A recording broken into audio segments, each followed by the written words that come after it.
Juan Sebastián está arrodillado en el suelo. No es una escena simbólica, no es una imagen artística, es una escena real, cruda, pesada. Tiene a su hijo entre los brazos, lo sostiene con fuerza, como si al apretarlo pudiera evitar que se le fuera. Trigo tiene un disparo en la cabeza. La sangre le empapa la camisa. Le corre caliente entre los dedos mientras Joan intenta detenerla con las manos temblorosas, como si el cuerpo humano pudiera cerrarse solo si alguien lo presiona con suficiente desesperación. Grita pidiendo una ambulancia, grita pidiendo ayuda, grita el nombre de su hijo, pero nadie llega. Pasan minutos eternos, no 5, no 10. 50 minutos completos sosteniendo a su hijo mientras se le va la vida enfrente. 50 minutos viendo cómo la respiración se vuelve lenta, irregular hasta desaparecer.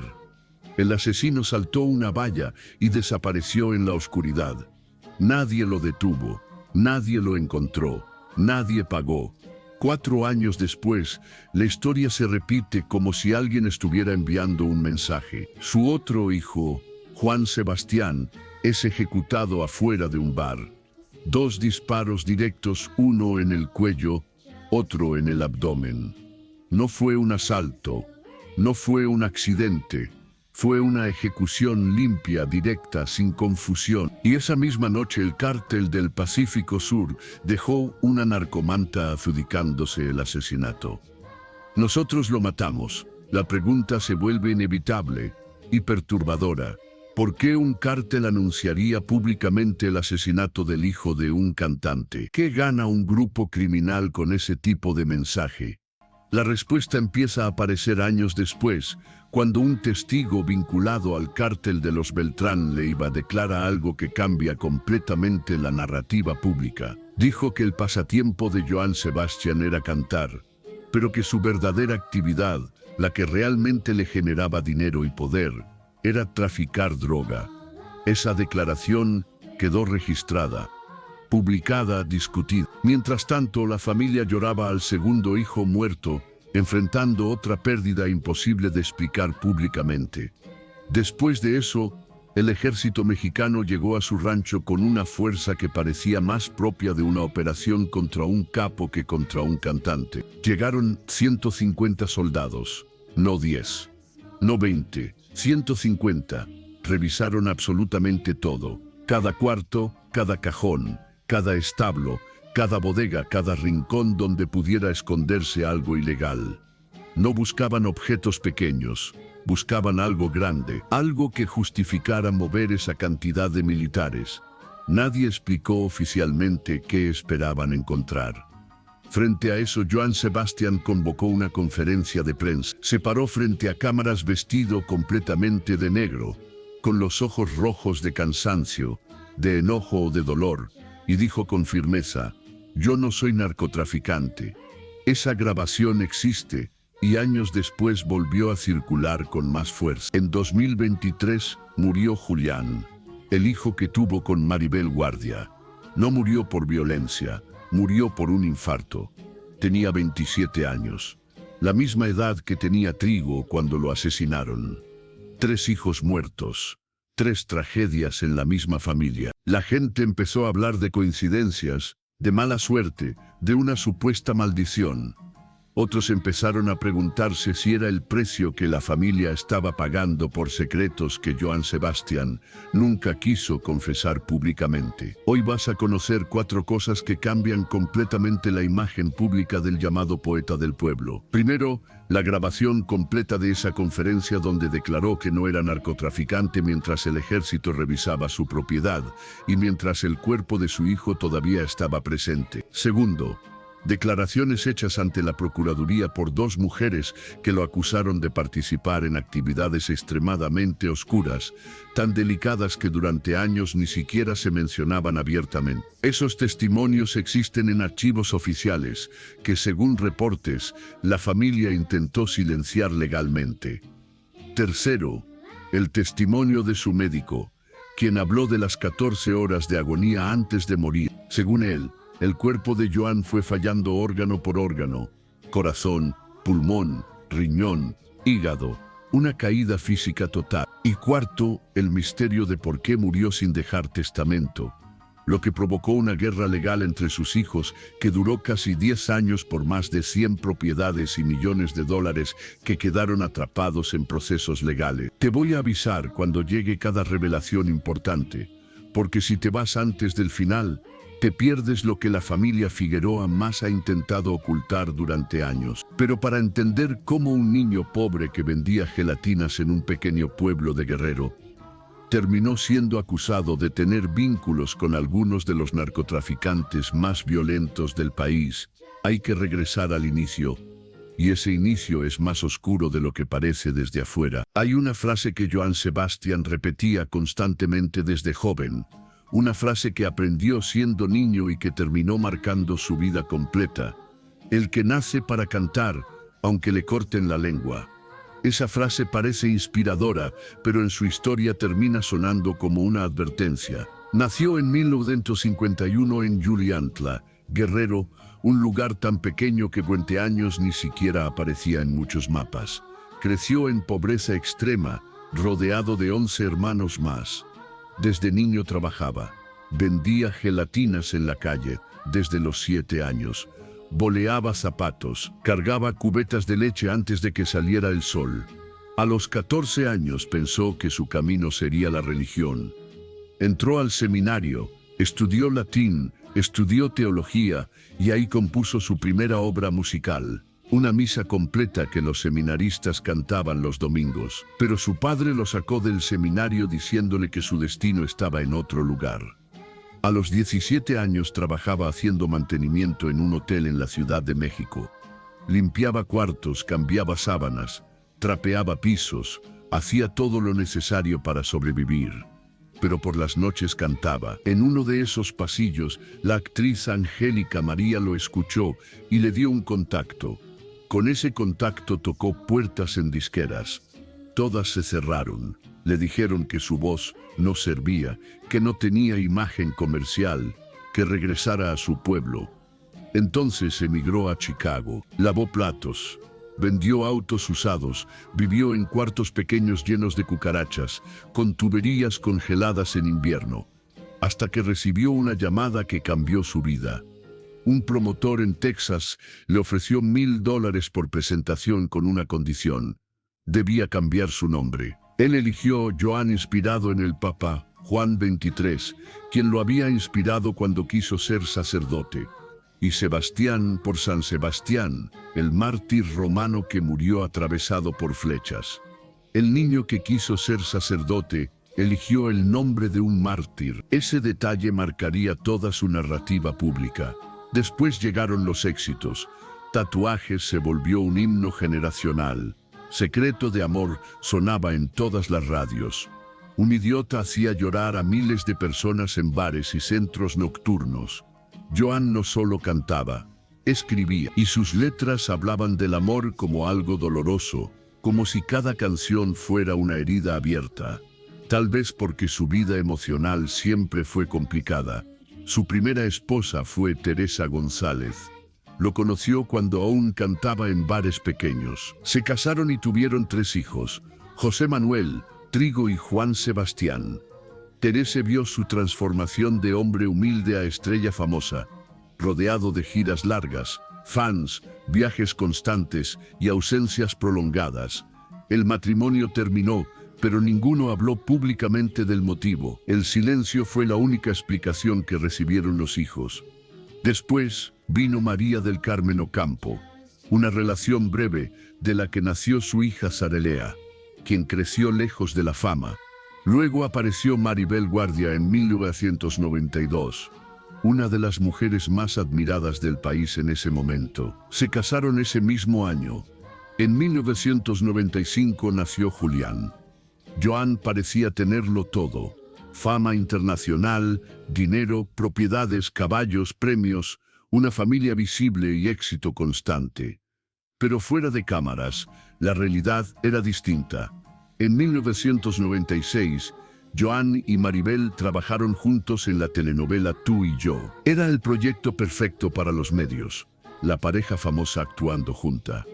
Ratings altos, revistas hablando de ellos todos los días. En ese set trabajaba una actriz joven, de apenas 19 años, llamada Arlette Terán, que comenzaba su carrera, joven, hermosa y todavía descubriendo el mundo del espectáculo.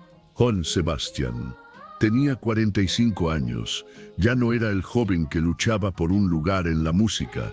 Ahora era una figura enorme dentro del regional mexicano. Tenía una esposa, tenía un hijo pequeño de apenas 1 año que recién comenzaba a dar sus primeros pasos, tambaleándose por la casa mientras aprendía a caminar. Desde afuera parecía que su vida estaba completa, estable como la de un hombre que ya había ganado todo lo que había soñado desde niño. Pero fue justo en ese momento cuando comenzó una relación con Arlette, y ahí es donde la historia deja de ser solo una historia de fama, para convertirse en algo mucho más oscuro y personal. Una noche Joan no llegó a dormir a su casa. No fue la primera vez que llegaba tarde, pero esa vez fue distinto. Maribel lo esperó despierta en la recámara. No se quedó dormida, se quedó sentada, mirando el lado vacío de la cama. Las horas pasaban lento, con ese silencio pesado que solo existe cuando alguien espera una explicación, que en el fondo sabe que no va a llegar. La madrugada avanzó. Las 3, las 4, las 5. A las 6 de la mañana él todavía no aparecía. A las 7 finalmente llegó. No dijo nada, no explicó dónde estuvo, no inventó una excusa. Solo entró como si nada hubiera pasado. Y Maribel tampoco preguntó, no porque no quisiera saber, sino porque ya había aprendido algo muy doloroso, que hacer preguntas solo traía mentiras más elaboradas, más difíciles de desmontar, más imposibles de enfrentar. Esa misma tarde, Maribel estaba acostada en su cama viendo Ventaneando, el programa de espectáculos más visto del país en ese momento. Joan estaba recostado a su lado, probablemente cansado, probablemente recuperándose de la noche anterior, pero en completo silencio. Y entonces, en la televisión, Juan José Origel, Pepillo, dijo algo que cambió todo en segundos. Contó en vivo que la noche anterior había estado en un bar del centro histórico y que ahí había visto a Johann Sebastian escondido en una esquina, acompañado de una mujer muy guapa. Y luego soltó el nombre, Arlette Terán. Maribel sintió cómo el ambiente del cuarto cambiaba. No era solo enojo, era ese momento en el que la realidad te cae encima de golpe. Volteó a ver a Joan esperando una reacción, una explicación, cualquier cosa. Él no dijo nada, no se movió, no intentó defenderse. Y ese silencio dijo más que cualquier confesión.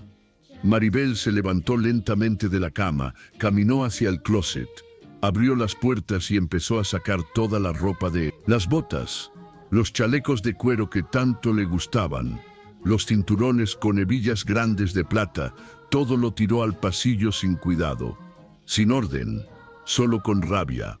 Luego lo miró y le dijo que se fuera de su casa y que no volviera jamás. Era una voz que ni ella misma reconocía, como si el dolor la hubiera convertido en alguien distinto.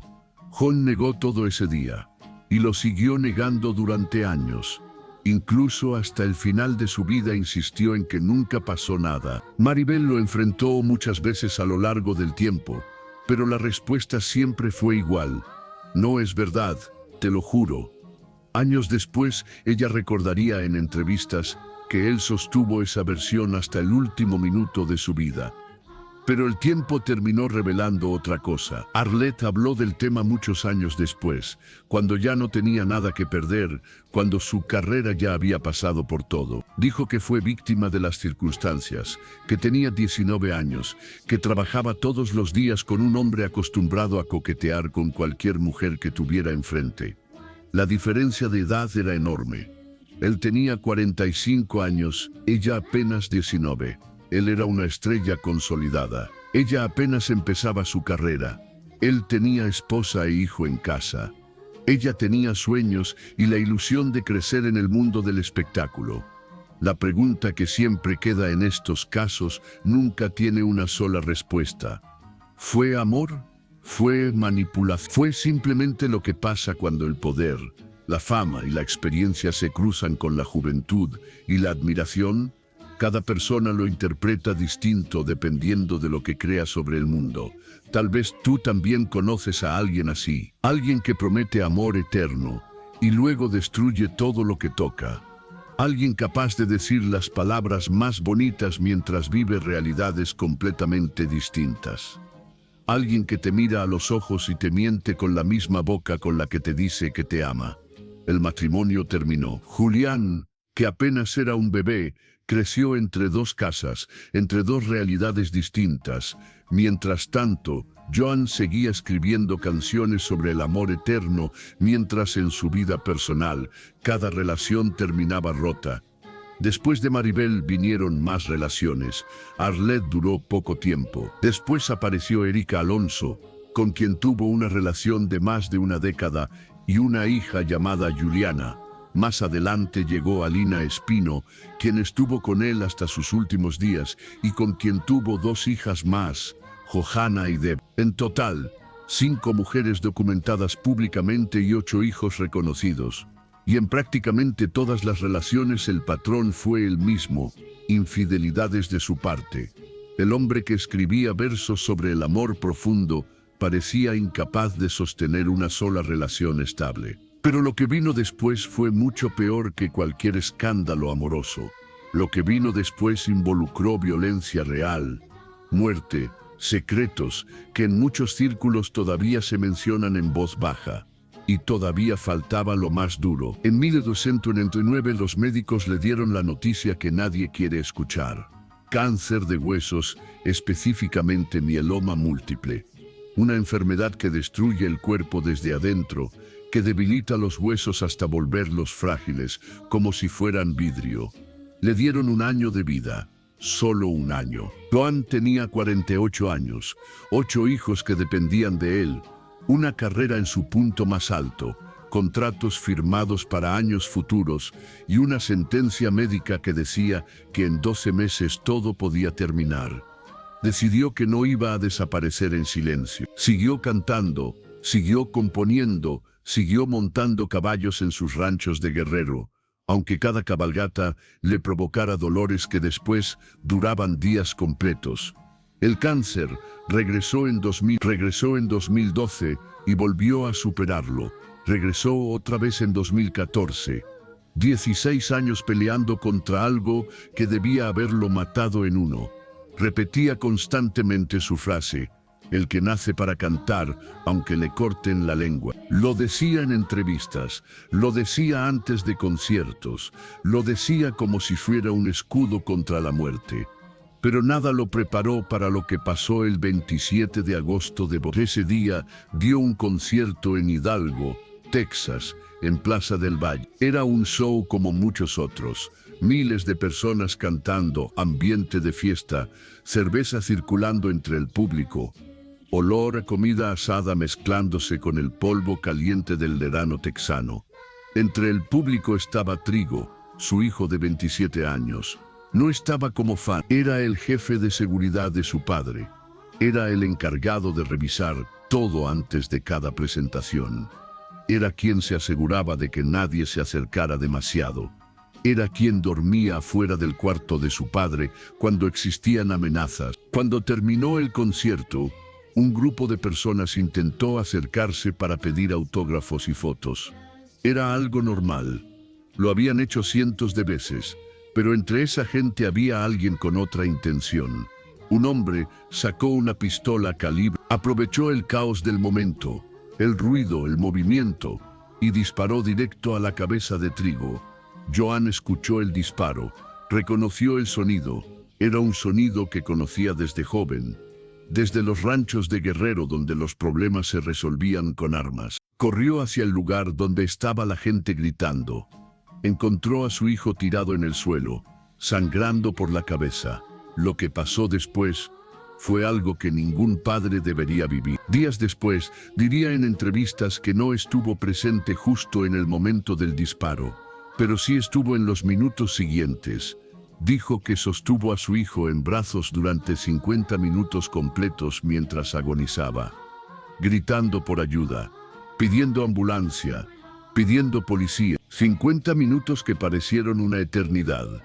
gritos que se perdían en la noche caliente de Texas, mientras la vida de su hijo se iba apagando poco a poco.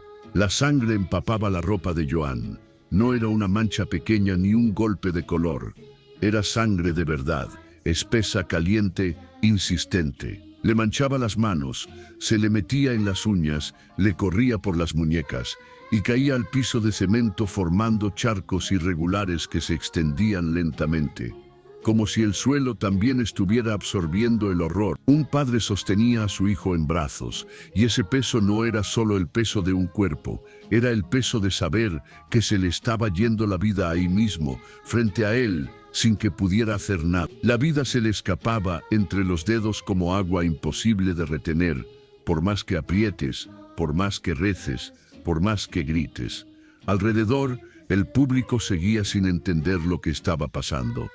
En un concierto con miles de personas, la mente humana tarda en aceptar lo impensable. Algunos se quedaron paralizados mirando, pensando que quizá era una escena, una confusión, algo parte del show.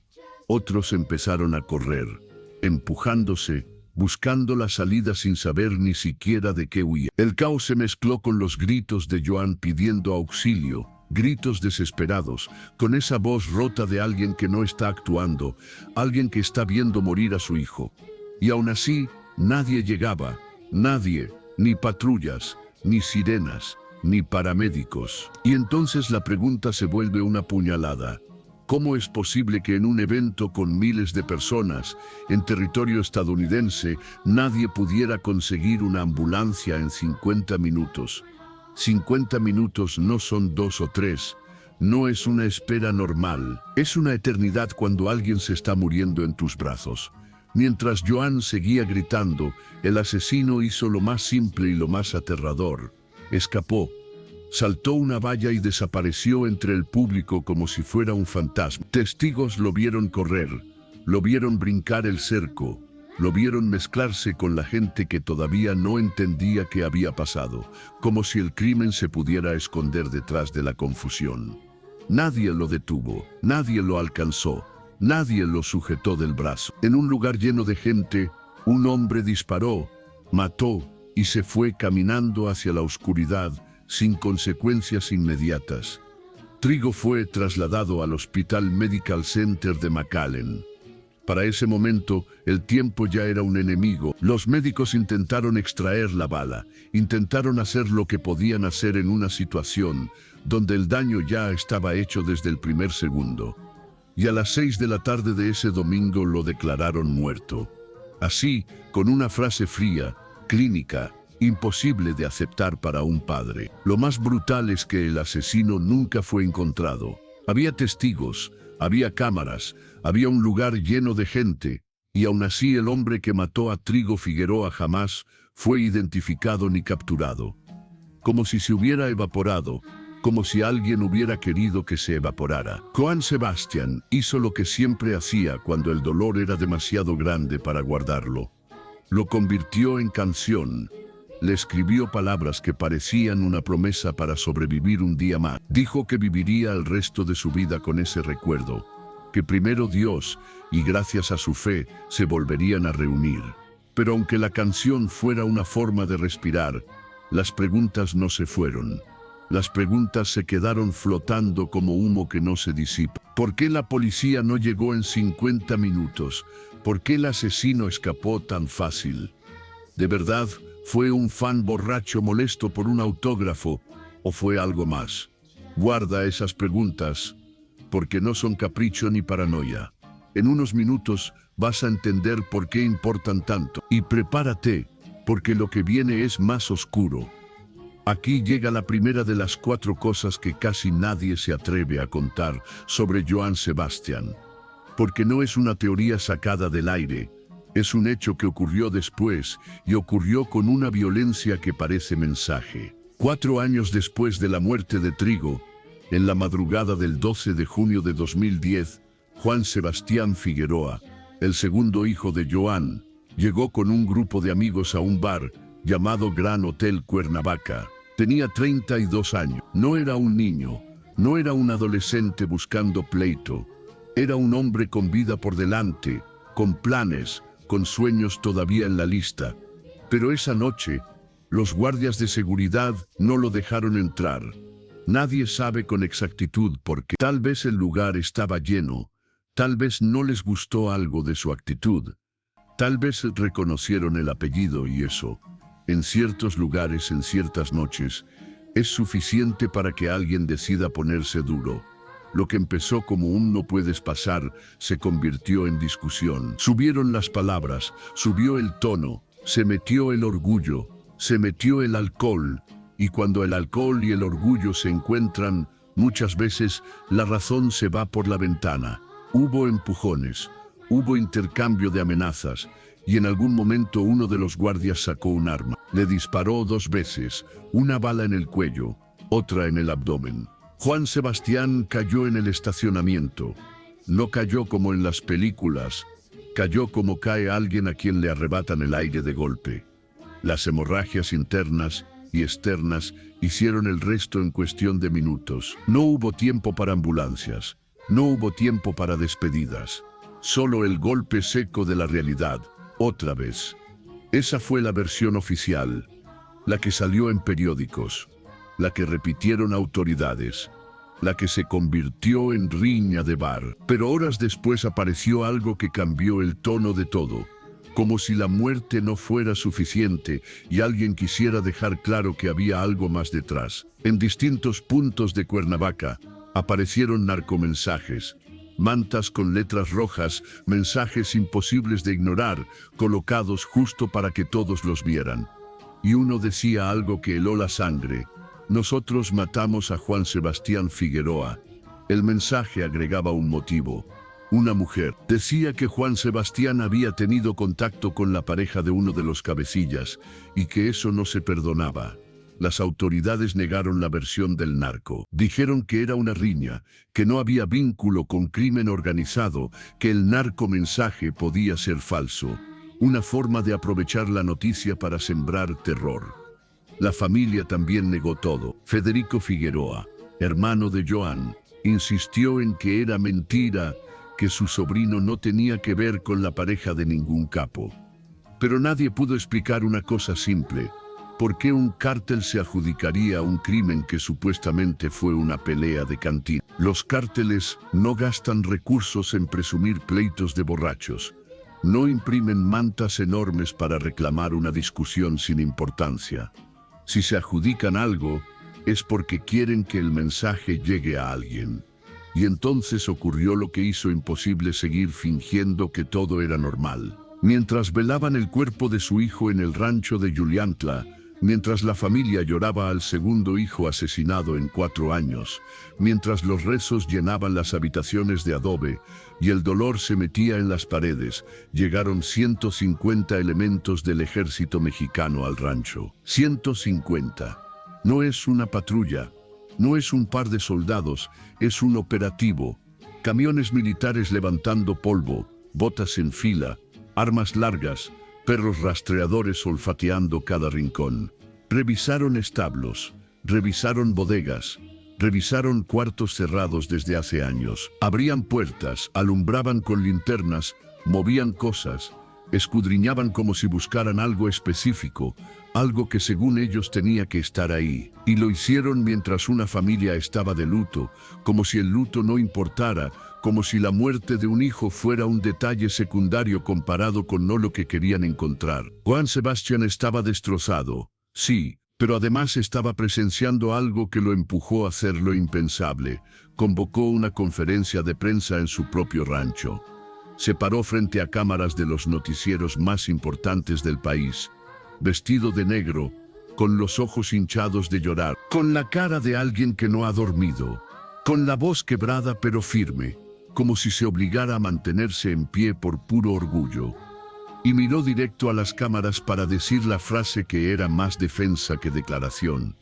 Yo no soy narcotraficante. Dijo que tal vez sonaría a prepotencia, pero que tenían que subrayar que él era un artista con 30 años de éxito, que era un cantautor premiado, reconocido, alguien cuya vida pública estaba llena de conciertos, discos, premios y canciones.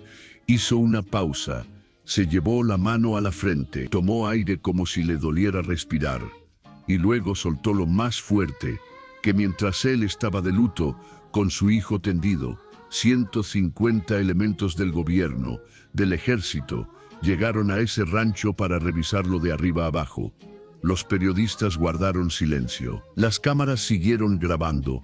El ambiente era incómodo, tenso, como si todos entendieran que en ese momento se estaba diciendo algo que no se suele decir en público. El único sonido era el viento afuera moviendo los árboles, y Joan remató con una frase que parecía mezcla de indignación y desafío. Lamento no haber estado aquí para que me revisaran hasta debajo de la lengua. Era sarcasmo, era dolor, era rabia, era impotencia, todo junto. Esa grabación existe.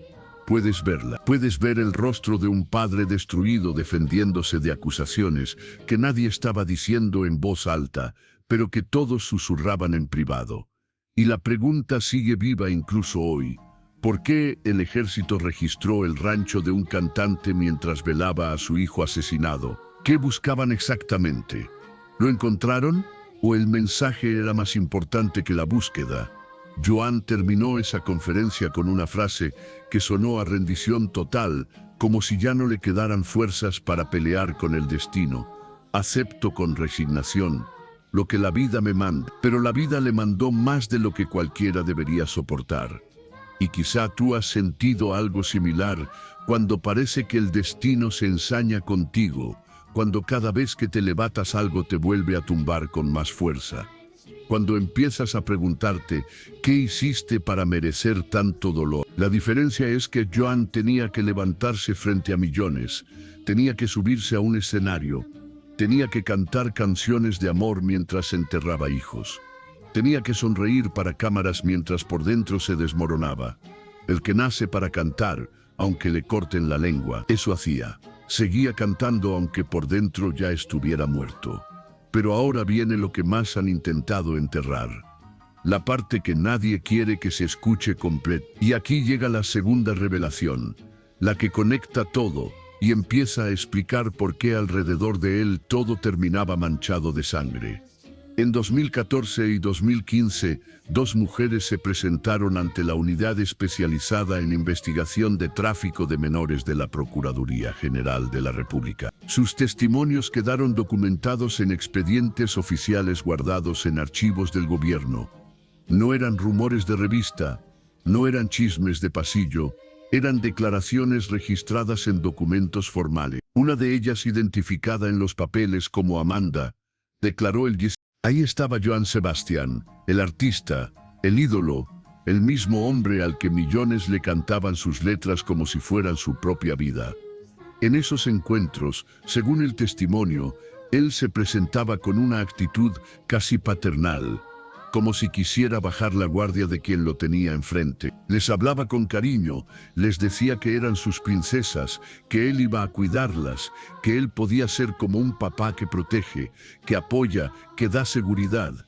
Y luego venía lo material, regalos, lujos, cosas que brillan y que pesan, zapatillas nuevas, accesorios caros, detalles que no son casuales porque el oro no solo es un regalo, es una marca. Una manera de impresionar, de comprar admiración, de crear una deuda emocional sin decirlo en voz alta. Según esa declaración, había una separación por edades, como si todo estuviera organizado con un orden frío, deliberado. Las habitaciones donde supuestamente ocurrían estas reuniones tenían un color específico, pintadas de rosa, un detalle que suena casi absurdo por lo infantil, por lo contrastante con la oscuridad de lo que se estaba denunciando. Y la casa donde, según esa versión, pasaban estas cosas, pertenecía al cantante.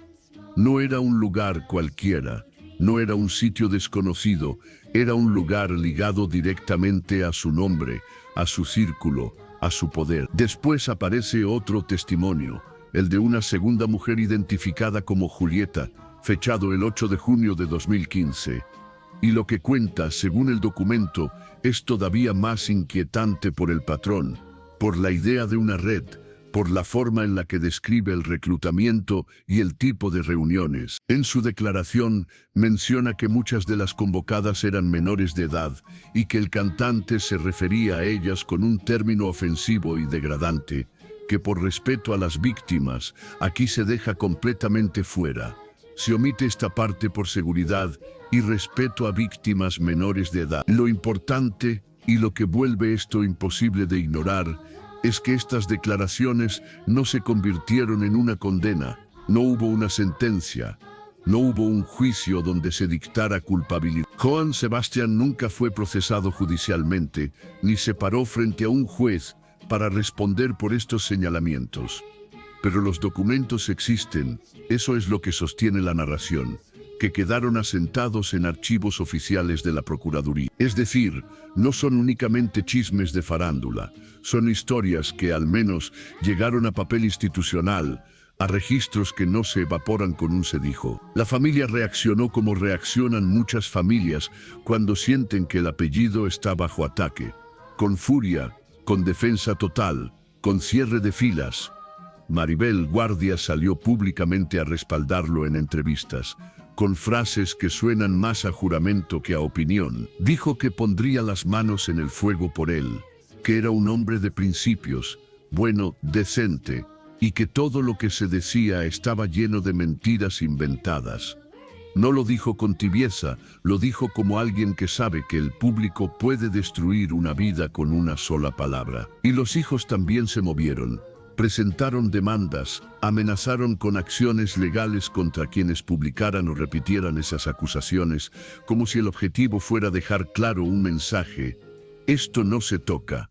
Pero el tiempo no apagó el tema. Al contrario, años después salió otra capa de esta historia, una capa diferente, porque ya no viene desde testimonios presentados ante autoridades, sino desde periodismo de investigación y voces del mundo criminal. En 2021, Anabel Hernández, una periodista reconocida por investigar el narco con un nivel de riesgo que pocos asumirían, publicó un libro titulado Emma y las otras señoras del narco. En esas páginas se recogen relatos atribuidos a personas que habrían pertenecido al cártel de los Beltrán Leiva. Y entre esas afirmaciones aparece una línea que por sí sola es gasolina al fuego, que dentro del cártel todos sabían que Johann Sebastian era narcotraficante. Luego viene otro testimonio todavía más directo, más crudo, más brutal por cómo lo dice, porque no es se sospecha, no es se rumora, es una frase diseñada para humillar y reducir, que cantar era su hobby, y que lo suyo, lo verdadero, era traficar droga. Es el tipo de frase que se siente como un golpe, porque busca reescribir por completo la identidad del personaje. No el poeta del pueblo, sino un hombre con doble vida. Según esa investigación, Johann Sebastian habría prestado su rancho en Juliantla para reuniones privadas con los Beltrán Leiva. Y en ese punto, la historia mete nombres que de inmediato cambian el aire de la habitación. Arturo Beltrán Leiva, el jefe, Edgar Valdés Villarreal, uno de los operadores más violentos del narco, y se mencionan también nombres gigantes del crimen organizado como Joaquín, el Chapo, Guzmán e Ismael el Mayo Zambada. La idea es clara, no reuniones con gente sospechosa, sino con figuras que representan el corazón de una época sanguinaria. Y aquí el detalle que ensucia todo aún más. Según esas fuentes, el anfitrión no era solo Johann Sebastian, sino que su hermano Federico Figueroa también estaba en ese papel. Johann murió en 2015, así que no pudo responder a estas acusaciones, porque el libro salió 6 años después. Pero Federico sigue vivo, y eso convierte la historia en algo presente, no solo pasado. Y entonces ocurre otro hecho que vuelve a empujar todo a la superficie. En 2003 aparece una narcomanta en Cuernavaca, con un mensaje firmado por el cártel de Sinaloa. El mensaje no es poético ni ambiguo, es directo, como advertencia. Le avisan a Federico que ya saben que está apoyando a otra familia criminal, y rematan con una frase que en ese mundo significa amenaza total: aquí la plaza tiene dueño. 10 años después de la muerte de Johann Sebastian, El nombre de su hermano sigue apareciendo en mantas. Sigue siendo mencionado por organizaciones criminales, y eso por sí mismo alimenta la sensación de que alrededor de esta familia hay algo que nunca se termina de cerrar, como una puerta que no encaja, como un cuarto que siempre huele raro aunque lo limpies 1000 veces. Ahora, antes de seguir, es importante entender el marco. Estas son acusaciones, no condenas. Johann Sebastian nunca fue declarado culpable en un tribunal. Los testimonios que aparecen en investigaciones periodísticas pueden venir de criminales confesos con motivos propios, venganzas, exageraciones, intereses o intentos de protegerse. La familia lo ha negado de forma constante y con fuerza. No se puede afirmar como hecho probado lo que no fue sentenciado. Pero aun con esa aclaración, las preguntas siguen ahí, flotando como fantasmas que se niegan a descansar. ¿Por qué 2 hijos fueron asesinados de forma violenta en circunstancias que nunca quedaron claras del todo? ¿Por qué el ejército registró el rancho mientras velaban a uno de ellos? ¿Por qué un cártel se adjudicó un crimen si supuestamente fue una simple riña de bar? ¿Por qué el hermano sigue siendo amenazado una década después? ¿Por qué nunca encontraron al asesino de trigo en Texas? Si había testigos, cámaras, un lugar lleno de gente, si existen respuestas, quizás se quedaron enterradas con él. O quizá las cargan personas que todavía están vivas y que por eso callan. Tal vez tú también cargas con secretos, cosas que nunca le has contado a nadie, porque sabes que decirlas en voz alta las vuelve reales, cosas que hiciste o que te hicieron, cosas que guardaste en el rincón más oscuro de tu memoria, ese donde no entra nadie, ni siquiera tus amigos más cercanos, cosas que te despiertan a las 3 de la mañana y te dejan con la mirada fija en el techo. La diferencia es que tus secretos probablemente no han costado vidas. Los de Johann Sebastian, si es que eran reales, quizás, y aún así, todavía falta lo más doloroso de todo, lo que su propia familia presenció y que nadie puede borrar. Ahora sí, la tercera revelación, esta quizá es la más desgarradora, porque no depende de balas ni de acusaciones ni de mantas, depende del cuerpo de un hombre rindiéndose después de pelear demasiado tiempo. Johann Sebastian peleó contra el cáncer durante 16 años. Le dijeron que le quedaba 1 año de vida y se quedó 16. Suena como victoria, hasta que entiendes el precio. Porque cada batalla le cobró algo que no se ve en premios, ni en aplausos, ni en discos vendidos.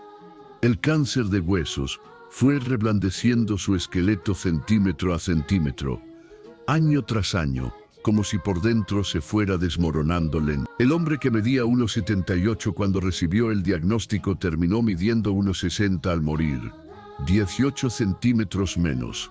No es una cifra cualquiera, es el retrato físico de una columna vencida, comprimida, aplastada por huesos que ya no podían sostener el peso del propio cuerpo. Sus cuerdas vocales también pagaron.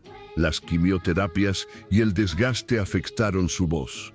Esa voz que enamoró a millones dejó de alcanzar notas que antes salían sin esfuerzo. Empezó a cantar con dolor, empezó a depender de la memoria, de la técnica, de la pura voluntad, porque el instrumento natural ya no respondía igual. Cantaba porque era lo único que sabía hacer incluso cuando el cuerpo ya estaba diciendo basta. En febrero de 2014, convocó una conferencia de prensa para anunciar algo que le rompía el alma más que cualquier diagnóstico médico. Se retiraba de los caballos porque ya no podía montar. Dijo que estaba preparado para darle golpes a la vida cada vez que regresara. Y esa frase no era de Shaw, era de alguien que se estaba despidiendo de una parte de sí mismo. Los caballos no eran un hobby para él, eran identidad, su rancho, sus jaripeos, su raíz, la conexión con Juliantla y con esa infancia pobre pero libre. Montaba desde niño. Decía que un hombre de guerrero sin caballo es como un pez sin agua. Los amaba porque los caballos no le pedían explicaciones, no le reclamaban infidelidades, no le guardaban rencor, simplemente estaban ahí. Y con ellos se sentía completo. Cuando ya no pudo montar, Algo adentro se rindió, porque el cáncer podía quitarle cosas, pero quitarle eso era quitarle su último refugio. En su rancho de Teacalco, Guerrero mandó construir una habitación especial, prácticamente una terapia intensiva dentro de su casa. Monitores, oxígeno, catéteres, bolsas de suero, todo listo como si el hospital se hubiera mudado con él. No quería morir en un hospital rodeado de desconocidos. Quería morir en su tierra. Quería que lo último que vieran sus ojos fueran las montañas de Guerrero, el mismo paisaje que lo vio nacer. Su médico de cabecera, Juan José Díaz Miranda, que además era su amigo de años, entendió el símbolo de esa habitación.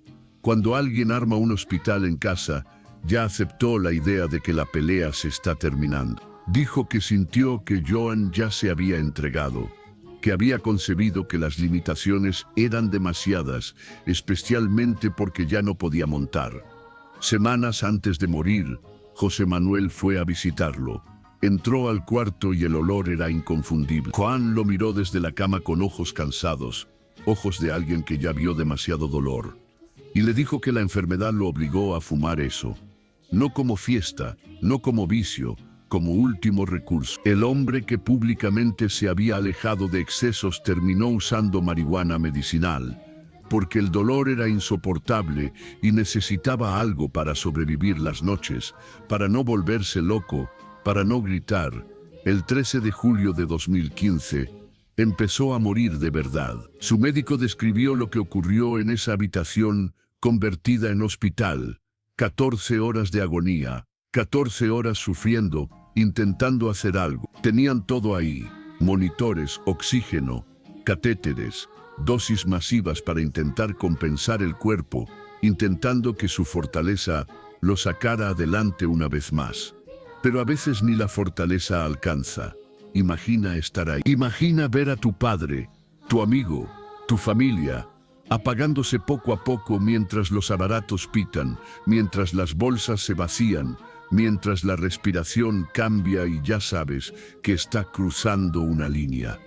14 horas sosteniendo una mano que se enfría. 14 horas de despedidas silenciosas. 14 horas viendo cómo los órganos dejan de funcionar uno por uno, como luces apagándose en una casa que se queda vacía.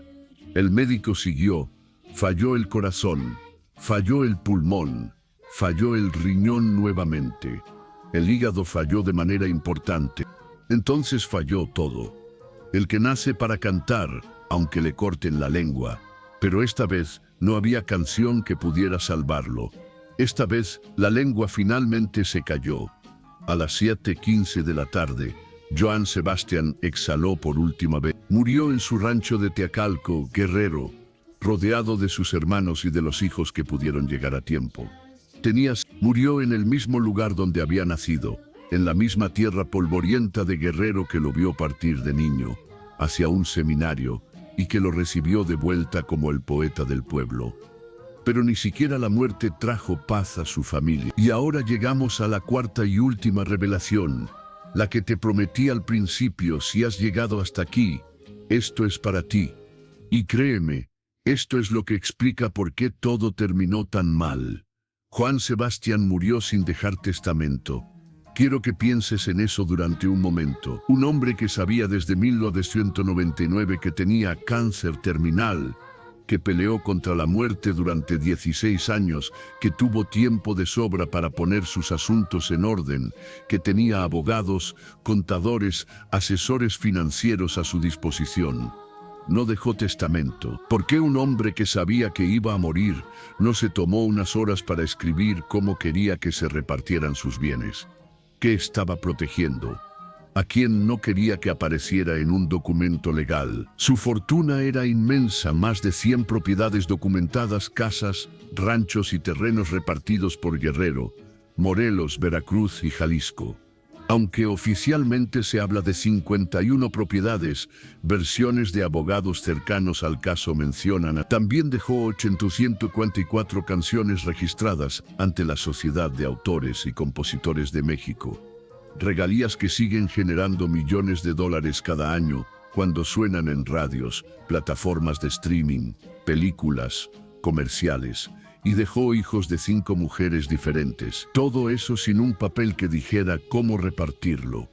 Lo que siguió fue una guerra que lleva 10 años y no tiene señales de terminar pronto. Los herederos han estado peleando desde el día del funeral. 10 años en tribunales de México y Estados Unidos. 10 años de acusaciones entre hermanos que compartieron infancia. 10 años sin poder cobrar las regalías en Estados Unidos, porque nadie se pone de acuerdo sobre quién tiene derecho a qué. Juliana Figueroa, la hija menor que nació de la relación con Erika Alonso, acusó a sus hermanos de avariciosos. Dijo que la estaban dejando fuera, que no le querían dar lo que le correspondía. José Manuel Figueroa, el hijo mayor, acusó a Juliana de entorpecer todo el proceso. Dijo que por culpa de ella los trámites se habían alargado innecesariamente.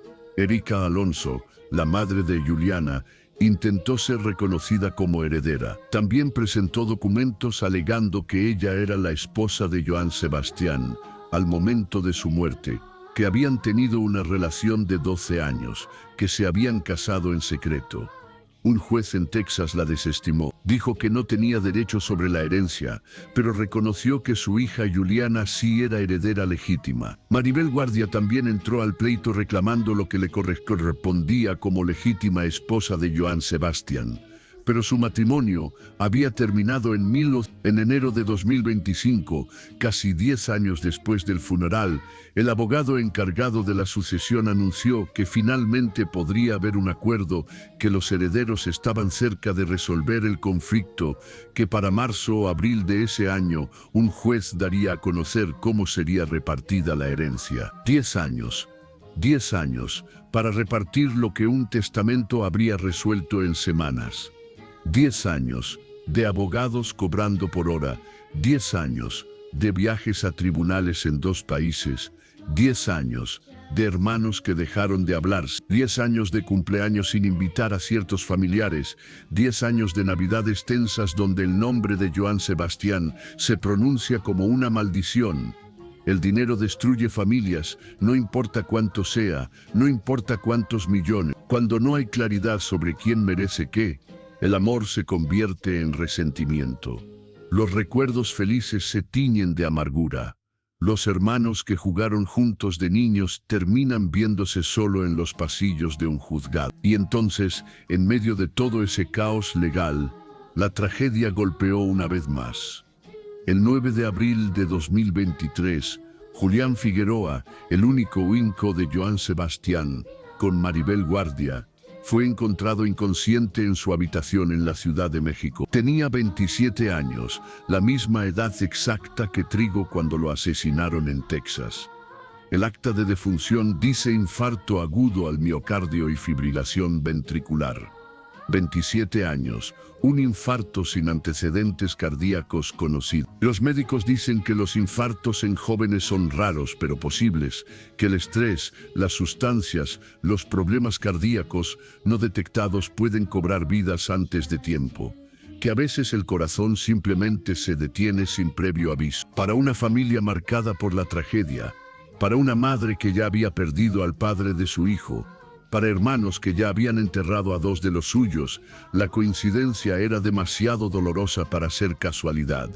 27 años, la misma edad exacta que Trigo. Julián había hablado públicamente sobre la depresión que lo consumió tras la muerte de su padre, sobre el alcoholismo que enfrentó cuando no encontraba otra manera de callar el dolor, sobre lo difícil que fue crecer siendo el hijo de 2 figuras tan mediáticas como Joan Sebastián y Maribel Guardia. En una de sus últimas entrevistas, recordó las palabras que su padre le escribió poco antes de morir. Espero que recuerdes que te amo, que celebro tu hermoso y desorganizado talento. Ha sido una bendición y placer tenerte como hijo. Julián nunca recibió su parte de la herencia de su padre. Murió esperando. Ahora su hijo José Julián, un niño de apenas 9 años, es el heredero de lo que le correspondía a su padre. Según el periodista Gustavo Adolfo Infante, Podría recibir hasta 100 millones de pesos, pero el dinero está atrapado en tribunales y la custodia del niño se convirtió en otra guerra familiar, esta vez entre su abuela Maribel Guardia y su madre Imelda Tuñón, la viuda de Julián. Un niño de 9 años, heredero de millones, en medio de una pelea entre adultos que no pueden ponerse de acuerdo en nada. Ese es el legado de Johann Sebastian 10 años después de su muerte. Tal vez tú también conoces familias destruidas por herencias, hermanos que dejaron de hablarse por una casa, primos que se convirtieron en enemigos por un terreno que ni siquiera vale lo que costaron los abogados para pelearlo. Décadas de rencor sembrados sobre la tumba de alguien que amaron. Lo que Johann Sebastian dejó no fue solo una fortuna. Fue una bomba de tiempo que sigue explotando cada vez que alguien menciona su nombre en un tribunal. Ahora quiero que pienses en todo lo que te he contado durante estos minutos. Un niño vendiendo gelatinas en Juliantla, soñando con ser sacerdote. Un hombre muriendo en agonía mientras su familia mira sin poder hacer nada. Un niño que vendía gelatinas en Juliantla para ayudar a su familia a sobrevivir, que quiso ser sacerdote porque creía en algo más grande que él mismo, que eligió el nombre de un mártir para su carrera artística sin saber que él mismo terminaría siendo uno. Un hombre que compuso 800 canciones de amor mientras destruía cada relación que tocaba con sus propias manos. Un padre que sostuvo a su hijo mientras se desangraba durante 50 minutos gritando por ayuda que nunca llegó. Un cantante cuyo rancho fue registrado por 150 soldados mientras velaba a otro hijo asesinado. Un poeta del pueblo señalado en declaraciones ante la PGR y en libros de periodistas de investigación de participar en cosas que preferimos no nombrar en voz alta. Un enfermo que peleó 16 años contra un cáncer que debió matarlo en uno solo para rendirse cuando ya no pudo montar caballos. Un moribundo que sufrió 14 horas de agonía mientras su cuerpo fallaba, órgano por órgano, ante los ojos de su familia. Un hombre que murió sin dejar testamento, condenando a sus hijos a una década de guerra legal que todavía no termina. Las contradicciones son imposibles de ignorar, por más que lo intentemos. Dijo que no era narcotraficante, pero el ejército registró su rancho buscando algo. Sus hijos fueron asesinados en circunstancias violentas, pero las investigaciones nunca aclararon nada. Un cártel se adjudicó uno de los crímenes, pero las autoridades lo descartaron como riña de bar. Maribel Guardia pone las manos en el fuego por él, pero 2 mujeres lo señalaron ante la PGR, con testimonios documentados. Era el poeta del pueblo amado por millones, pero su hermano sigue siendo amenazado por cárteles hasta el día de hoy. No tengo todas las respuestas. Nadie las tiene. Quizás nadie las tendrá jamás. Lo que sí sé es que 3 de sus 8 hijos están muertos antes de cumplir 35 años, que los 5 que quedan llevan 10 años peleando por una herencia que él pudo haber resuelto con una firma ante notario, que su nieto de 9 años heredará millones de pesos sin haber conocido nunca a su abuelo ni haber convivido casi con su padre. Lo que sí sé es que Johann Sebastian compuso una de las canciones más hermosas jamás escritas sobre el amor de un padre a un hijo. Con tu recuerdo viviré lo que me resta por vivir. Primero, Dios, y gracias a mi fe, nos volveremos a reunir. La escribió para Trigo. No pudo escribir una para Juan Sebastián, el segundo hijo asesinado 4 años después. No pudo escribir una para Julián, que moriría 8 años después que él de un infarto, a los 27 años. 3 canciones que nunca existirán. 3 hijos que no escucharán la voz de su padre, dedicándoles versos. El que nace para cantar, aunque le corten la lengua. La frase que repitió toda su vida, la frase que le enseñaron de niño en ese pueblo polvoriento de Guerrero. Ahora significa algo completamente diferente. Johann Sebastian siguió cantando cuando le diagnosticaron cáncer terminal. Siguió cantando cuando enterró a su primer hijo. Siguió cantando cuando enterró al segundo. Siguió cantando cuando ya no podía montar los caballos que amaba. Siguió cantando cuando su voz ya no era la misma. Cantó hasta que literalmente ya no pudo más. hasta que los órganos fallaron y el cuerpo dijo basta. Pero lo que nunca cantó fueron los secretos, los vínculos que lo ataban a Guerrero de maneras que nadie quiere nombrar, las razones verdaderas por las que sus hijos murieron, las respuestas que se llevó a la tumba sin dejar ni un verso que las explicara. Esas canciones nunca las escribió y ahora ya nadie podrá escribirlas. Los secretos murieron con él. Las respuestas quedaron enterradas en el panteón de Juliantla, junto con el cuerpo del hombre que las guardó. Y sus hijos quedaron peleando no solo por propiedades y dinero, sino por la versión de la historia que cada uno quiere creer. Porque eso es lo que pasa cuando alguien se va sin explicar. Cada quien construye su propia verdad.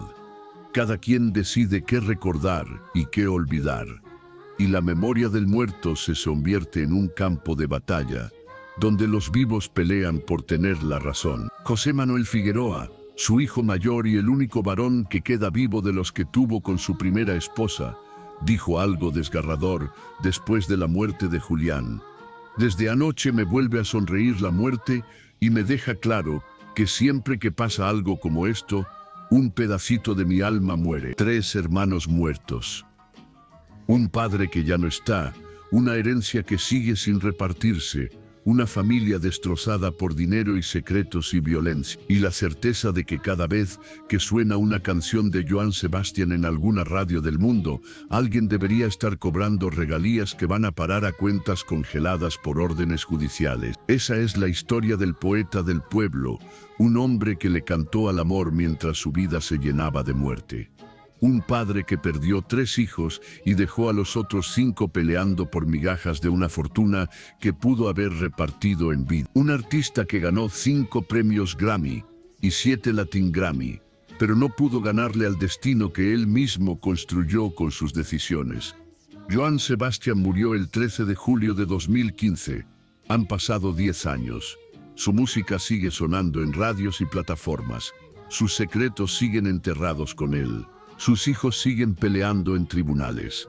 Y en algún lugar de México, un niño de 9 años llamado José Julián espera heredar millones de pesos de un abuelo al que nunca conoció, por parte de un padre que murió cuando él apenas empezaba a caminar. El espectáculo debe continuar, decían en los viejos tiempos de Hollywood. Para Joan Sebastián, el espectáculo finalmente se detuvo, pero las consecuencias siguen girando como un disco rayado que nadie puede apagar, como una canción que se repite sin parar en una rocola vieja, como un eco que rebota entre las montañas de Guerrero, recordándonos que los secretos nunca mueren del todo. Joan Sebastián murió 2 veces.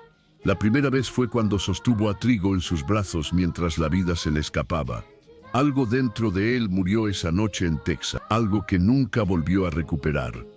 Los que lo conocían dicen que después de esa noche sonreía menos. Cantaba con los ojos cerrados como si no quisiera ver al público, como si cada concierto fuera un funeral que se repetía sin parar. La segunda vez fue el 13 de julio de 2015, cuando su cuerpo finalmente se rindió, después de 16 años peleando contra un cáncer que debió matarlo mucho antes. Pero hay quienes dicen que murió una tercera vez, que sigue muriendo cada vez que sus hijos se enfrentan en un juzgado, cada vez que su nombre aparece en una narcomanta amenazando a su hermano, cada vez que alguien vuelve a sacar testimonios que lo señalan de cosas que nadie quiere decir en voz alta, cada vez que un periodista vuelve a abrir el expediente, cada vez que alguien cuenta esta historia. La muerte de Joan Sebastián no terminó cuando dejó de respirar. Sigue ocurriendo, sigue cobrando víctimas, sigue destruyendo lo poco que quedaba de la familia que él construyó y abandonó tantas veces. Lo más perturbador es que eligió el nombre de un mártir para su carrera. San Sebastián, el santo atravesado por flechas, el hombre que murió 2 veces por su fe. ¿Sabía Joan Sebastián lo que ese nombre significaba? Intuía que él también terminaría atravesado, no por flechas, sino por las consecuencias de sus propias decisiones. Quizás lo supo siempre, quizás por eso nunca dejó testamento. Quizás sabía que cualquier documento oficial abriría puertas que él prefería mantener cerradas. Quizás el caos que dejó no fue descuido, sino estrategia, una última manera de proteger secretos que ni siquiera la muerte debía revelar. O quizás simplemente fue un hombre que vivió tan rápido que nunca se detuvo a pensar en lo que vendría después. Un hombre que cantó sobre el amor mientras destruía a los que amaba. Un hombre que compuso versos sobre la eternidad mientras su propia familia se desmoronaba en tiempo real. Nunca lo sabremos con certeza, y esa incertidumbre es quizás el castigo más grande que podemos darle a alguien que se fue sin explicar. Hay una última imagen que quiero dejarte antes de terminar. En el panteón de Juliantla, Guerrero, hay una tumba que recibe visitantes todos los días, fans que viajan desde lugares lejanos para dejarle flores al poeta del pueblo, que cantan sus canciones frente a la lápida, que lloran como si hubieran perdido a un familiar, que no saben nada de lo que acabas de escuchar, que solo conocen al hombre de las canciones, no al hombre de los secretos. Algunos llegan con guitarras y tocan tatuajes bajo el sol de Guerrero. Otros dejan cartas que nadie leerá.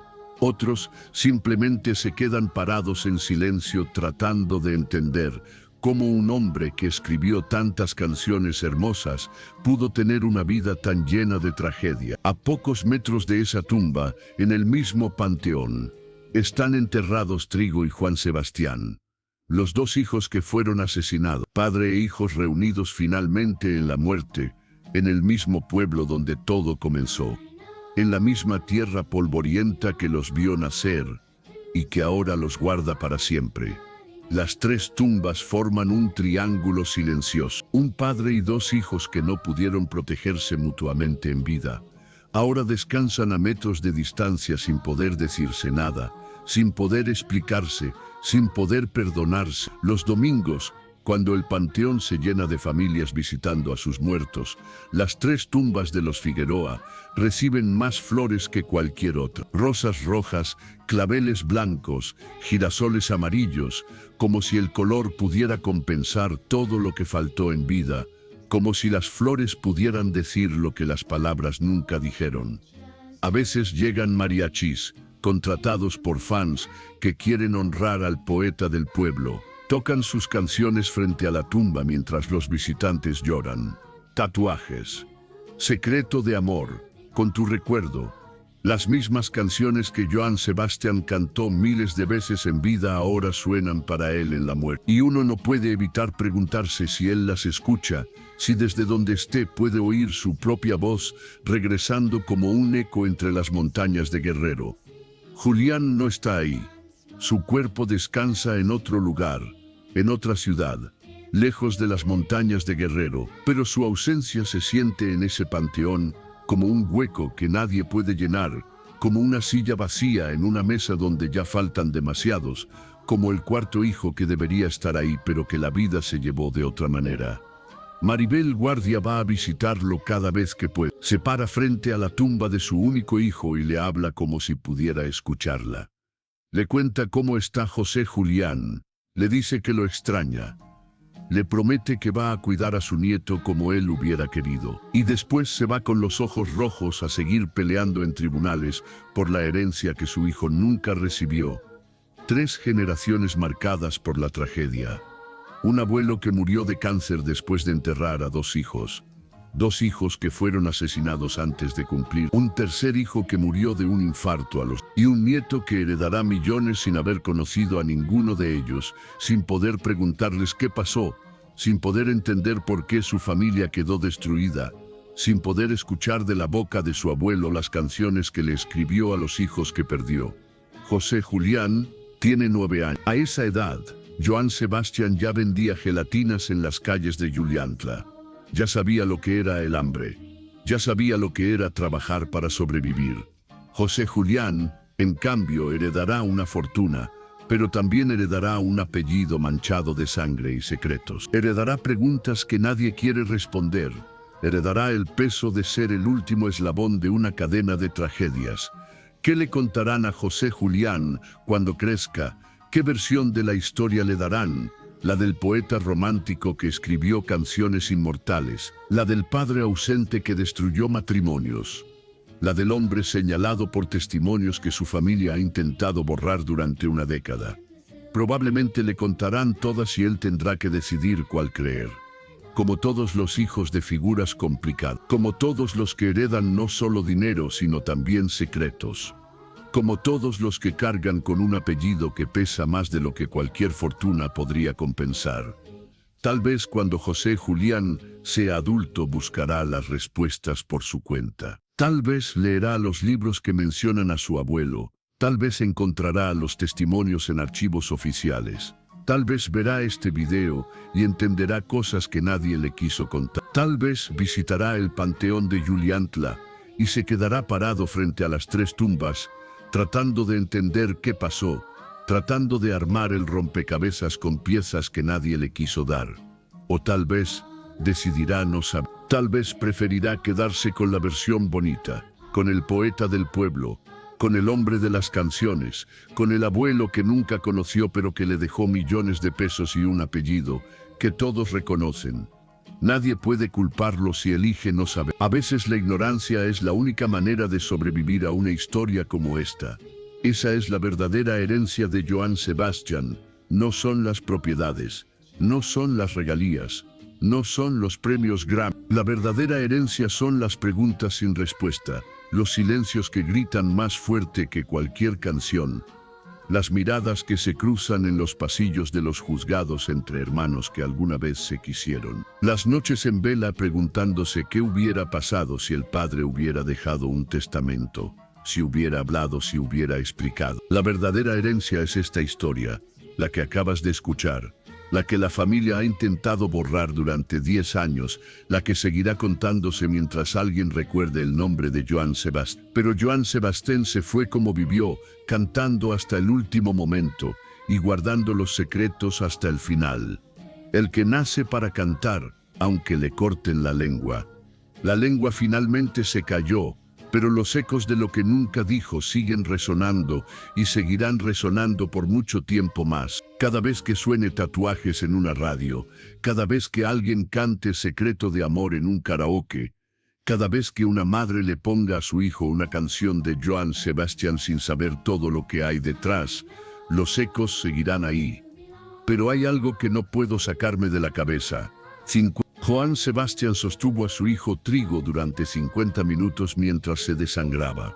50 minutos gritando por ayuda que nunca llegó.